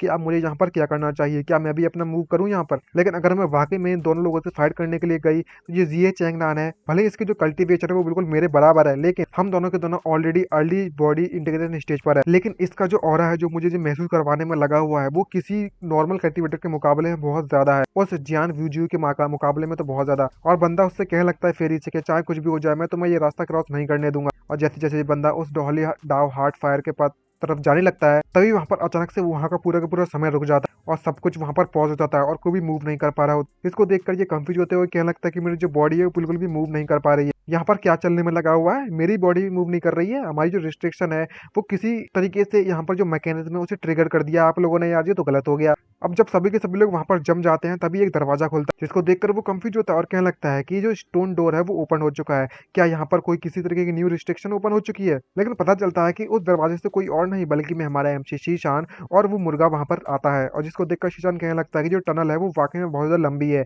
फाइनली हम लोग यहाँ पर अंत तक पहुंचने में कामयाब रहे। और तभी वो अपने सामने किसी चीज देखकर काफी शौक हो जाता है और ये बंदा भी देखकर उसे कंफ्यूज होता है, कहने लगता है कि आखिर ये बंदा यहाँ पर क्या करने में लगा हुआ है, और ये बंदा अभी तक जिंदा भी है जिसने हमारे एमसी पर अटैक किया था। तो शीशान उसको देखकर उसके पास आता है और उससे कहने लगता है कि इन सभी के लोग के साथ यहाँ पर क्या चलने में लगा हुआ है, ये सभी के सभी लोग इस तरीके से पैरालाइज क्यों हो रखे हुए हैं। तो मुर्गा जो समझाते हैं उससे कहने लगता है कि ऐसा प्रोबेबली पॉसिबल हो सकता है कि इन सभी लोगों ने किसी तरह की रिस्ट्रिक्शन को ट्रिगर कर लिया है इस जगह पर। और मुर्गा उस हॉली हार्ट डाउ फायर को देखकर काफी खुश होता है और उससे कहने लगता है कि मानना तो पड़ेगा इसको रियलिटी में देखकर बिल्कुल डिफरेंट फील हो रहा है और जल्दी से करो और इस चीज को लेकर यहाँ से निकल लो पहली फुर्सत में। लेकिन हमारा एमसी उसकी बातों पर इग्नोर करता है और अपनी एक्सरसाइज करना जारी रखता है उस टॉम के सामने, जिसको देखकर मुर्गा शौक होते है उससे कहने लगता है और पूछता है कि तुम यहाँ पर ये सब क्या करने में लगे हुए ब्रो। और शीशा उसकी बातों पर बिल्कुल भी ध्यान नहीं देता और उससे कहने लगता है कि ये वही कॉफिन होगा जिसके अंदर वह ग्रेट कल्टिवेटर की बॉडी रखी गई थी। आखिरकार कैसा लगा कि आखिरकार हम अपने साथ इस कॉप्स को भी लेकर चले, तो जिसको देखकर मुर्गा काफी शौक हो जाता है और चिल्लाते उससे कहने लगता है कि तुम ऐसा करने के बारे में सोचना ही मत और ऐसी फालतू की बकवास करना बंद करो, क्योंकि एक ग्रेट रेवोल्यूशन ट्रांसटेंट स्टेज ग्रेट कल्टिवेटर है ना,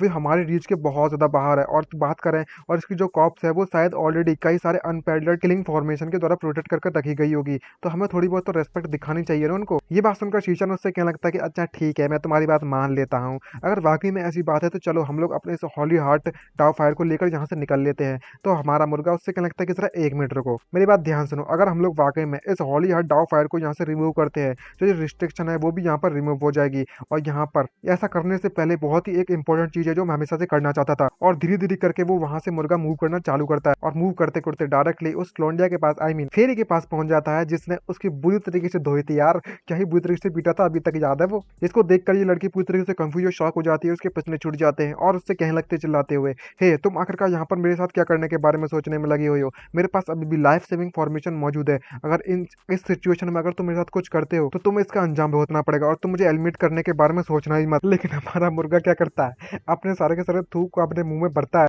और डायरेक्टली उस लड़की के चेहरे पर जोरदार तरीके से थूक देता है भाई। अपनी बेइज्जती का बदला ले रहा है, वो भी इस तरीके से जिसको देखकर ये लड़की भी शॉक होती है और कहने लगती है कितना डिस्गस्टिंग है ये। जिसको देखकर इस रेड हेड वाले बंदे को भी काफी ज्यादा गुस्सा आती है और चिल्लाते हैं उससे, कहने लगता है कि अगर तुमने इस तरीके से बेइज्जती की तो चाहे कुछ भी हो जाए, ये प्रीलिमिनरी से जो टूर्नामेंट चलने में लगा हुआ है वो ओवर भी हो जाए, खत्म भी हो जाएगा ना, तब भी मैं तुम्हें जाने नहीं दूंगा। जिससे कि एमसी को काफी ज्यादा गुस्सा आता है और इसके मेन पॉइंट पर एक जोरदार किक दे मारता है, जिससे कि उसके अंडे फूट जाते हैं लगभग, और बार बार तरीके से अंडे फोड़ने की कोशिश करता है। लेकिन ये बंदा खुश होता है और मुंह से खून निकलते हुए कहने लगता है कि ये पूरी तरीके से यूजलेस है। इस तरीके के जो अटैक्स है वो मेरे डिफेंस को पूरी तरह से तोड़ भी नहीं सकते। जिसको देखकर हमारे एमसी के दिमाग में खुराफाती प्लान आता और उसकी सर्च करने लगता है जेब को और कहने लगता है कि आखिरकार तुम क्या सर्च करने में लगे हो भाई। एमसी उससे कहता है कि मुझे वो स्टोरेज रिंग मिल चुकी है जो कि तुम्हारी थी। अब जहाँ की जबकि भी तुमने जहाँ पर सारा का सारा आइटम स्टोर कर रखा गया है, तो तुमने बहुत ज्यादा डाव फायरो कलेक्ट जरूर किया होगा। जिसको देखकर ये बंदा कहता है कि तुम तो वाकई में बहुत ज्यादा शेमलेस हो, शर्मिंदे, बिल्कुल भी शर्म नहीं आती, तुम बेशरम कहीं के। अब इन दोनों का बदला यहाँ पर पूरा हो चुका है, तो मुर्गा उससे कहने लगता है कि अब हमें यहाँ से चलना चाहिए, अब हमें अपना काम खत्म करना चाहिए। और बताता है कि जैसे ही हम लोग इस हॉली हार्ट डाव फायर को कलेक्ट कर लेंगे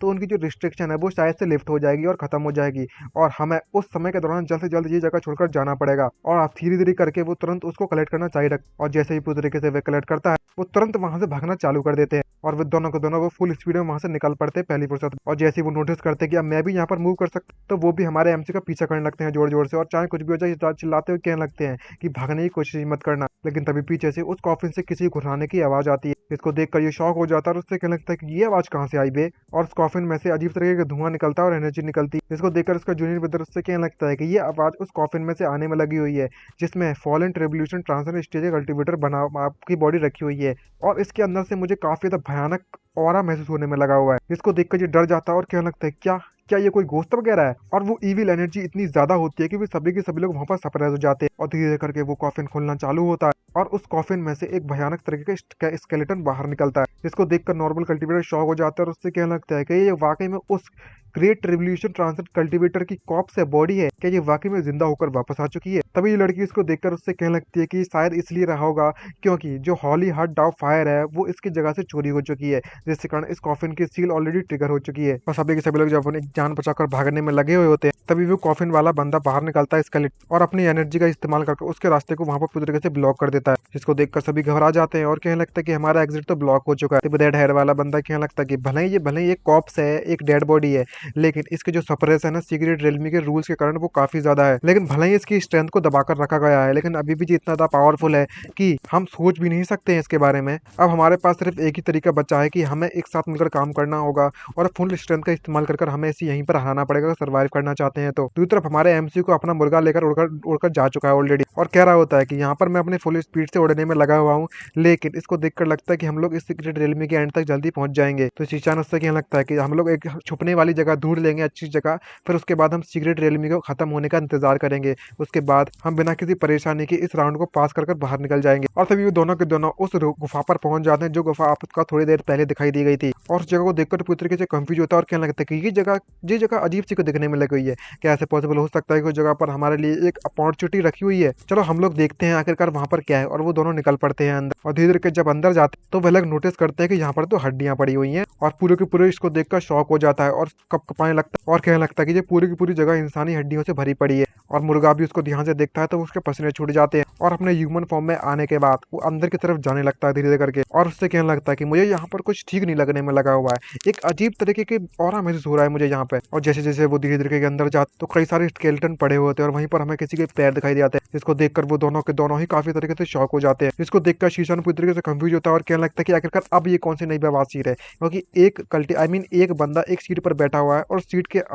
जो बंदा बैठा हुआ है उसके अंदर से एक अजीब तरीके की चीज निकलने में लगी हुई है। और इसको देखकर तो और भी शौक होता है और कहने लगता है कि जो कॉप्स जो डेड बॉडी है उसके जो कपड़े हैं उस कपड़ों को देखकर तो ऐसा लगता है कि ये तो बिल्कुल उस श्राइन वाले बंदे की तरह है ना, उस ग्रेट कल्टीवेटर की तरह। जिसको देखकर मुर्गा समझ जाता है और कहने लगता है कि ऐसा पॉसिबल हो सकता है कि जो ग्रेट कल्टीवेटर की जो असली बॉडी है उस ग्रेट रेवोल्यूशन ट्रांसजेंडर वाले कल्टीवेटर की वो यह बॉडी है। इसका मतलब ये हुआ कि जो टॉम के अंदर जो कॉफिन मौजूद था वो फेक कॉफिन था या फिर वो खाली था अंदर से। शीशन कुछ भी समझ नहीं आ रहा होता कि कि आखिरकार ये सब क्या चलने में लगा हुआ है। तो वो कहने लगता है कि आखिरकार आखिरकार इस कॉप्स की परेशानी क्या है। तो मुर्गा उसे बताता है, उससे कहने लगता है कि तुम जरा ध्यान से देखो इस कॉप्स को, ये मूव करने में लगी हुई है और हलचल महसूस होती है। यहाँ पर अजीब सी चीज बाहर निकलती है उसमें से, और उसे एक बच्चे से चीज दिखाई जाती है, जिसको देखकर वो और भी ज्यादा शॉक हो जाता है और उससे कहने लगता है कि इस बॉल के अंदर कोई दिखाई दे रहा है मुझे। मुर्गा उसे समझाते उससे कहने लगता है कि ऐसा पॉसिबल हो सकता है कि ये बंदा कोई जिंदा पर्सन ही ना हो, तो और ये जो फीलिंग मुझे आने में लगी हुई है बिल्कुल भी ठीक नहीं है, हमें यहाँ से निकल लेना चाहिए जल्दी से जल्दी। मैंने अपनी पूरी जिंदगी में इस तरह की फीलिंग कभी भी महसूस नहीं की है। जो भी इस चीज के अंदर है वो एक्सट्रीमली बहुत ही खतरनाक है हमारे लिए,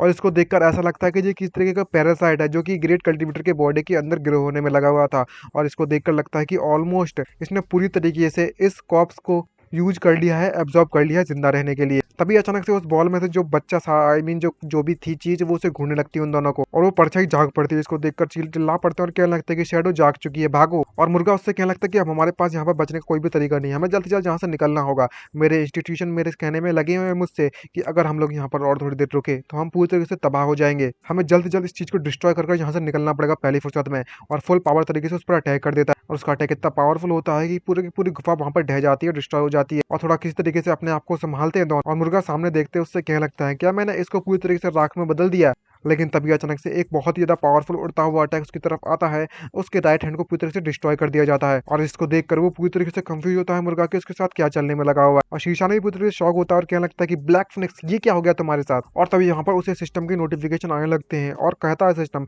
एक बहुत ही ज्यादा खतरनाक थ्रेट डिटेक्ट किया गया है तुम्हारे लिए, बहुत ही खतरा डिटेक्ट किया गया है। सिस्टम ने फोर्सफुली ट्रिगर कर लिया है मेल लाइन टास्क को, तुम्हें इस थ्रेट को किसी भी तरीके से इरेज करना हो, खत्म करना, वरना जो होस्ट है उसे इस सिस्टम के द्वारा इरेज कर दिया जाएगा, यानी कि भाई मार दिया जाएगा। और हमारा मुर्गा वहीं पर बेहोश होकर गिर जाता, और एमसी पूरी तरीके से कंफ्यूज, और उसे कुछ भी समझ नहीं आता और कहने लगता है कि मेल लाइन टास्क, क्या इसका कहने का मतलब है कि जो सिस्टम है वो मुझे किस तरीके का टास्क देने में लगा हुआ है इस मोमेंट पर। तभी उधर से एक चीज निकलती है और उससे कहने लगती है क्या ये बंदा अभी तक मरा नहीं है। इसको देखकर लगता है कि इसकी किस्मत वाकई बहुत ज्यादा अच्छी रही है, मैंने इस बारे में कभी सोचा भी नहीं था कि तुम जो कि इस गुफा के अंदर आने में कामयाब रहोगे वो तुम निकलोगे, काफी समय बाद मिले। अब हमें नहीं पता, पूरी सीरीज में मैंने इसको पहली बार देखा है, और हमारे एमसी की बैक स्टोरी में शायद मे भी शायद पॉसिबल हो इसको जानना पहचानने वाला बंदा होगा। बट इस मूवमेंट पर हमारा एमसी कहता है कि मैं तो तुम्हें बिल्कुल भी नहीं जानता कि तुम कौन हो, और आखिरकार मैं तुमसे आज तक कभी भी नहीं मिला, तो तुम मुझसे ऐसा क्यों कह रहे हो जैसे कि मैं तुम्हें जानता हूँ। जिसको देखकर हमारा जो विलन है वो उससे कहने लगता है कि हमें यहाँ पर मिले हुए सिर्फ और सिर्फ कुछ ही मंथ गुजरे हुए हैं, और तुम ऑलरेडी मुझे इस बारे में भूल चुके मेरे बारे में। मुझे लगता है कि खैर ये सोचने वाली बात है, जबकि क्योंकि उस वक्त जो मेरी फॉर्म थी वो पूरी तरीके से डिफरेंट हुआ करती थी। तभी उसे याद आता है और कहने लगता है कि उस समय पर उस बैटल के दौरान तुमने एक्सीडेंटली एक बैरियर दो रियलमी के बीच में तोड़ दिया था अपने सबसे ज्यादा पावरफुल अटैक का इस्तेमाल कर, जिसके कारण मैं इस वर्ल्ड में आने में कामयाब रहा, उस बैरियर को टूटने के कारण, और डिसेंड करने में कामयाब रहा इस रियलमी में। और फाइनली मुझे यहाँ पर एक और पार्ट मिल गया, मेरा खुद का हिस्सा। इसको सुनने के बाद वो पूरी तरीके से कंफ्यूज हो जाता है। तो ये बंदा उससे कहने लगता है कि तुम अभी भी इस बात को लेकर कंफ्यूज हो। खैर इस बारे में क्या ही बोलूं अब मैं, इससे वैसे भी कोई फर्क नहीं पड़ने वाला, क्योंकि अब तुम मेरे हाथों से यहाँ पर मारे जाने वाले हो। तो ये एक मरे हुए पर्सन को ज्यादा जानने के बारे में जरूरत भी नहीं है। और तभी अपनी सबसे ज्यादा पावरफुल अटैक रिलीज कर देता है हमारे एमसी के खिलाफ, लेकिन हमारा एमसी की तरीके से बचने के लिए कुछ टेक्निक्स का इस्तेमाल करता है और अपनी डंबल शीट को बुला लेता है ताकि इसके अटैक को रोक सके। लेकिन इस बंदे का अटैक इतना पावरफुल होता है कि इसकी डंबल शीट भी उसके अटैक को रोकने में नाकामयाब रहती है और पूरी तरह से डिस्ट्रॉय हो जाती है। इसको देखकर कंफ्यूज होता है और शॉक होता है, कहने लगता है कि जरा एक मिनट रुको, ये सारे के सारे मेरे अपग्रेडेड इक्विपमेंट है, वो भी सिस्टम के द्वारा प्रोवाइड किए गए थे, और यहाँ पर ये बंदा एक ही स्ट्राइक में उन्हें तोड़ने में कामयाब रहा, कैसे। तो ये डीमन उससे कहने लगता है कि तुम्हारे पास जो आर्टिफैक्ट है वो वाकई में बहुत ज्यादा इंप्रेसिव है, इसने मेरे अटैक को रोकने में कामयाब रहा, मानना पड़ेगा। लेकिन अभी अभी मैंने तुम्हारे पास जो अटैक किया था वो उसमें सिर्फ 50% पावर का इस्तेमाल किया था मैंने। तभी मुर्गा उसे रोकता है और उससे कहने लगता है कि तुम उससे फाइट नहीं कर सकते हो, भले ही मुझे पता है कि इसकी पावर काफी, तुम्हारी पावर काफी ज्यादा स्ट्रेंथ पावरफुल हो चुके हो, तुम्हारी स्ट्रेंथ बढ़ चुकी है, लेकिन तुम डेफिनेटली इस बंदे का मुकाबला नहीं कर सकते हो। और इस पूरी की पूरी सीक्रेट रियलमी के अंदर ऐसा कोई बंदा नहीं है जो कि इसका मुकाबला कर सके। और यहाँ पर जो सीक्रेट रियलमी के बाहर के जो लोग हैं वो शायद ही कुछ ऐसे लोग मौजूद होंगे जो कि इसका मुकाबला कर पाए। तो मैं इस बात का अंदाजा भी नहीं होगा कि आखिरकार ये बंदा कितना ज्यादा पावरफुल है और इसकी स्ट्रेंथ कितनी ज्यादा है। अगर ये सीक्रेट रियलमी के सप्रेशन के कारण नहीं होता तो ये बंदा ऑलरेडी बॉडी इंटीग्रेशन स्टेज के पीक पर है, और इस वक्त जो वेपन ये इस्तेमाल करने में लगा हुआ है वो एक अनसेटलिंग डैगर है जिसके बारे में किसी को भी नहीं पता, और ये डैगर की जो एनर्जी है वो इससे भी ज्यादा खतरनाक महसूस हो रही है मुझे। इससे ये बात पता चलती है कि डेफिनेटली जो डैगर है वो कोई ऑर्डिनरी आर्टिफैक्ट बिल्कुल भी नहीं है। और तभी अचानक से उसे कोई खींचती हुई चीज दिखाई देती है, और पता चलता है कि हमारा एमसी तुरंत उसे वहां पर उसे पकड़कर वहां से भागना चालू कर देता है और कहने लगता है कि अगर हम वाकई में उससे जीत नहीं सकते तो हमारे पास सबसे बड़ा बेटर ऑप्शन रहेगा कि हम लोग यहाँ से रिट्रीट कर लें और पहली फुर्सत में निकल लें। इसको देखकर मुर्गा उससे कहने लगता है कि तुम तो वाकई में एक्ट करने में इतना क्विक निकले, मैंने सोचा भी नहीं था इसके बारे में। लेकिन ये डीमन उनसे हार नहीं मानता और उसे पकड़ने के लिए भागता है हंसते हंसते और उससे कहने लगता है कि ओह, तो तुम मुझसे बचकर भागने की कोशिश करने में लगे हो, लेकिन तुम्हें पता नहीं होगा इस बारे में कि मुझसे बचना इतना आसान नहीं है। दूसरी तरफ हम उस लौंडे को दिखाया जाता है जो कि वहां पर बैठकर हमारे शीशान का इंतजार करने में लगी हुई है अभी भी, और कह रही होती है कि यहाँ कर देखकर ऐसा लगता है कि यहाँ पर कई सारी स्मॉल रियलमी के अंदर टॉम मौजूद थी, लेकिन मुझे किस रास्ते पर जाना चाहिए सभी के सभी लोग जा चुके हैं। ये मेरे लिए इम्पॉसिबल है कि मुझे कौन से रास्ते पर जाना है ढूंढना, और एक ही एग्जिट यहाँ पर मौजूद है इस वक्त। तो मैं बस यहाँ पर उस बंदे का बाहर निकलने का इंतजार करूंगी। मैं उम्मीद करती हूँ कि ये बंदा अभी भी इनसाइड में होगा, आई मीन अंदर होगा। तभी अचानक से उसे कुछ महसूस होने लगता है, जिसको देखकर वो काफी कंफ्यूज होती है और कहने लगती है कि इतना ज्यादा भयानक किलिंग इंटेंट और वो इस तरफ आने में लगा हुआ है, और इतना भयंकर जो किलिंग इंटेंट है इसको देखकर लगता है कि इसकी जो डिस्टेंस है वो ज्यादा दूर नहीं है, और इतनी दूर से, लेकिन फिर भी इतनी दूर से भी इतना भयानक। भाई साहब, बहुत ही ज्यादा शॉकिंग वाली न्यूज है, जिसको देखने के लिए वो उसकी तरफ बढ़ने लगते हैं जोर जोर से फुल स्पीड में। और जब उड़ते वहां से जा रही होते हैं, किसी चीज को नोटिस करते कि जो हमारा एमसी और उसका जो मुर्गा है वो वहां से किसी चीज के भागने में लगे हैं फुल तेजी से, और हमारे जो एमसी है वो फाइनली इस लड़की को क्रॉस कर वहां से निकल पड़ता है। और लड़की चिल्लाते उससे कहने लगते कि जुआंग शीशान, मैंने फाइनली तुम्हें यहाँ पर ढूंढ लिया है। लेकिन शीशान उसको वार्निंग देता है और उससे कहने लगता है कि तुम बेवकूफ कहीं के,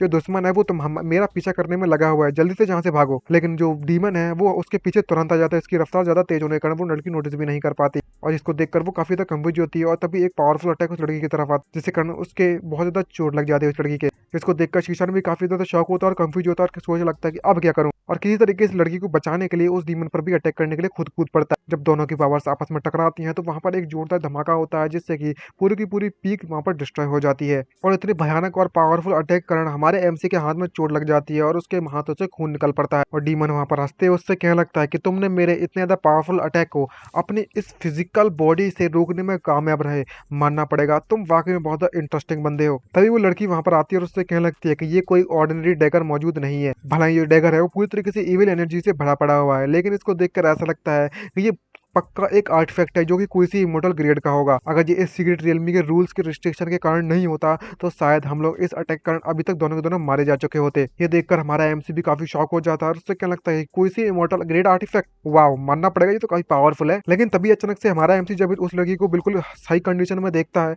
तो पूरी तरह से शॉक होता है और चिल्लाते उससे क्या लगता है कि जरा एक मिनट रुको, क्या तुम अभी अभी तुम्हें छोड़ने लगी थी तो आखिरकार तुम पूरी तरह से सुरक्षित कैसे खड़ी हुई हो। तभी वो लड़की एक पिल निकालती है और उससे कहने लगती है और बताती है कि मेरा इस जो 2 हेवनली लाइफ एक्सटेंशन पिल मौजूद थी मेरे पास, जो मैंने स्टार्टिंग में तैयार कर रखी हुई थी, इसका बहुत बहुत धन्यवाद, इसने मेरी जान बचा ली। जब तक मेरे पास कोई भी ऐसी इंजरीज नहीं है जिससे कि मैं तुरंत ऑन द स्पॉट मर जाऊं, तो मैं बिना किसी परेशानी के इसको खाकर इंस्टेंटली रिकवर हो सकती हूँ। जिसको देखकर हमारा एमसी मौका फायदा उठाता है और उस लड़की से कहने लगता है कि अगर वाकई में तुम्हारे पास मौजूद है तो तुम मुझे इस चिकन को भी एक प्रोवाइड करवा सकती हो क्या। इसको देखकर ऐसा लगता है कि मेरा जो मुर्गा है वो तुरंत यहाँ पर मरने वाला है, जिसको देखकर वो काफी गुस्सा होने लगती है और चिल्लाते उससे कहने लगते कि ऐसा बिल्कुल भी नहीं हो सकता, ये काफी ज्यादा प्रीसियस और काफी ज्यादा इंपॉर्टेंट है पिल, मैं तुम्हें ऐसे नहीं दे सकती, खासकर एक मुर्गे के लिए तो बिल्कुल भी नहीं। तभी हमारा एमसी काफी सीरियस मोड में आता है और उससे कहने लगता है कि अगर तुम इसे एक पिल दे देती हो तो तुम्हारा मुझ पर एक कर्ज बना रहेगा, मैं तुम्हारी कोई भी एक कंडीशन पूरी करूंगा। जिसको देखकर वो तुरंत थोड़ा सोचती है और उससे कहने लगती है कि तुम्हारी जो कंडीशन है वो थोड़ी एक्सेप्टेबल तो लगती है, अब जबकि तुमने ये सब करने के लिए तैयार हो तो लो, तुम इसका इस्तेमाल कर सकते हो, और तुरंत उसकी तरफ थ्रो कर देती है। तभी हमारा एमसी तुरंत उस पिल को पकड़ता है और बिना किसी परेशानी के उसको खाने के लिए रेडी होता है, लेकिन वो डीमन ये करने के लिए रेडी नहीं था, मतलब उसे ऐसा कुछ करने के लिए नहीं देता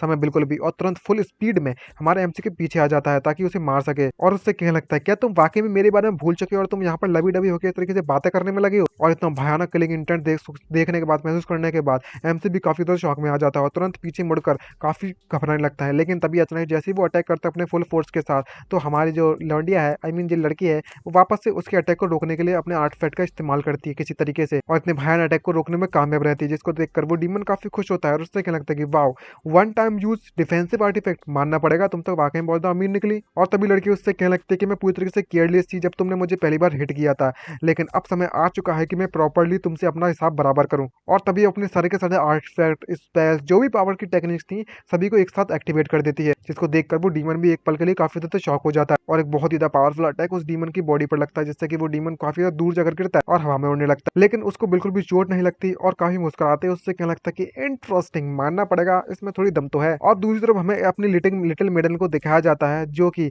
वहां पर ब्रेक थ्रू करने वाली होती है, और जब वो ब्रेक थ्रू कर रही होती है तो आसमान में कई सारे बादल आ जाते हैं, जिसको देखकर वो कंफ्यूज होती है और उससे कहने लगते हैं कि ये वाकई में एक थंडर ट्रिब्यूलेशन है क्या, मैं वाकई में इतनी ज्यादा डाव फायर को एब्जॉर्ब कर लिया है जिससे कि मेरी जो स्ट्रेंथ है, जो कल्टीवेशन है, वो काफ़ी ज़्यादा बेनिफिशियल रहा मेरी कल्टीवेशन के लिए, और मैं स्ट्रेंथ ग्रो होने में लगी हुई है। और मुझे ऐसा महसूस हो रहा है कि मैं किसी वक्त और किसी मोमेंट पर ब्रेक थ्रू कर सकती हूँ कि रिफाइनमेंट स्टेज पर। लेकिन अगर मैं ब्रेक थ्रू करती हूँ तो इसका मतलब ये हुआ, क्या मैं यहाँ पर थंडर ट्रिब्यूलेशन को यहाँ पर लेकर आऊंगी क्या अपने ब्रेक थ्रू के साथ? अब मैं क्या ही करूँ? तभी सामने से उसे एक बैटल की आवाज़ दिखाई देती है, जिसको देखकर वो कंफ्यूज होती है और काफ़ी क्यूरियोसिटी से भर जाती है और कहने लगती है कि यहाँ पर क्या चलने में लगा हुआ है। सामने देखकर ऐसा लगता है कि सामने बहुत ही ज़्यादा भयानक युद्ध चलने में लगा हुआ है, वो भी इस जैसे रिमोट प्लेस पर। लेकिन क्यों और किसके साथ? चलो देखते हैं कि आखिरकार कौन फाइट करने में लगा हुआ है। शायद मुझे यहाँ पर कुछ ना कुछ तो बढ़िया मटेरियल मिल जाएगा जो कि मेरे ब्रेक थ्रू करने में मदद करेंगे, और मुझे कोई भी डिस्टर्ब नहीं करेगा अगर मैं उन सभी को यहाँ से निपटा देती हूँ पहले तो। और उनका जो युद्ध है वो काफी ज्यादा भयानक चलने में लगा हुआ था, आसपास का इलाका भी पूरी तरह डिस्ट्रॉय होने में लगा हुआ था। तभी मुर्गा और हमारा एमसी उनकी फाइट को देख रहे होते हैं,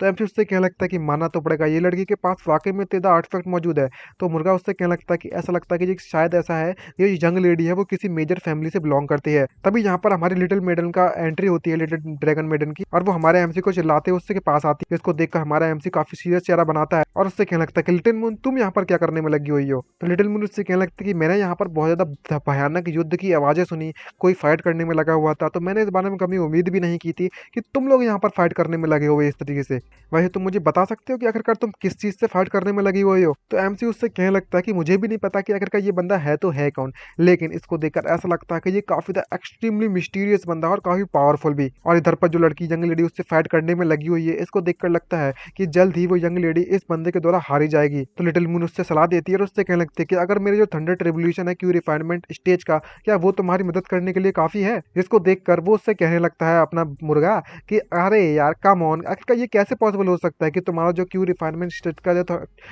जो थंडर ट्रिब्यूलेशन है वो कैसे आ सकता है और किस तरीके से काम में रहेगा। लेकिन तभी अचानक से वो काफी शॉक हो जाता है किसी चीज को नोटिस करके, और चिल्लाते उससे कहने लगता है कि एक मिनट रुको, तुमने अभी अभी मुझसे क्या कहा? फिर से तो कहना। तुम्हारे कहने का मतलब है कि यहाँ पर एक थंडर ट्रिब्यूलेशन है तुम्हारे, वो भी क्यू रिफाइनमेंट स्टेज का, ये कैसे पॉसिबल हो सकता है? तभी लिटिल मून उससे कहती है और उससे कहने लगती है कि तुमने बिल्कुल सही सुना, जब मैं ब्रेक थ्रू करने में लगी हुई थी कुछ देर पहले, तभी यहाँ पर कालमिटी जो ट्रिब्यूलेशन के जो क्लाउड से जो बादल थे वो आसमान में इकट्ठे होना चालू हो चुके थे। इसको देखकर लगता है कि मैं जल्दी ब्रेक थ्रू करने वाली हूँ, ब्रेक थ्रू के कारण ऐसे आए होंगे ये ट्रिब्यूलेशन। जिसको देखने के बाद ये पूरी तरीके से कंफ्यूज और इसके फ्यूज पूरी तरीके से उड़ चुके होते हैं, और कहता है कि आखिरकार तुम किस तरीके के फ्री को यार, तुम दोनों के दोनों, तुम सभी के सभी लोग, तुम तो बस एक ऑर्डिनरी कल्टीवेटर हो। अगर किसी ऑर्डिनरी कल्टीवेटर ब्रेक थ्रू करता है तो उसे थंडर ट्रिब्यूलेशन का तभी सामना करना पड़ता है जब वो गोल्डन कोर स्टेज पर पहुंचे, और ज्यादातर देखा जाए तो वो भी बहुत ज्यादा ग्रेट डेस्टिनी का सामना भी करना पड़ता है ट्रिब्यूलेशन के दौरान, अर्ली फाउंडेशन एस्टेब्लिशमेंट स्टेज के दौरान। लेकिन मैंने आज तक अपनी पूरी जिंदगी में, इतिहास में, हिस्ट्री में कभी भी ऐसा ना सुना है, ना कभी भी ऐसा देखा है